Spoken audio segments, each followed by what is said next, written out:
On that same beat, opposition leader Raila Odinga also embarking on his own voter registration exercise.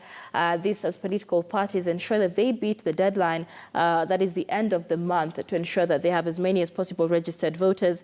And in a possible change of heart, court leader Raila Odinga seemed to say that despite Jubilee's decision to go with a manual backup system, he does not fear that system, and promises that he will make Uhuru Kenyatta a one-term head of state. And so this seems to be a change of heart for the opposition led by Raila Odinga there, which had strongly opposed the decision to have a manual backup system for the August 8th elections. But Raila also warned against dire consequences should there be any attempts to rig the election, saying the opposition was closely monitoring the Jubilee Party operations. Raila also claims that their friends and government have already discovered tricks that the ruling coalition had allegedly put in place to rig the upcoming election.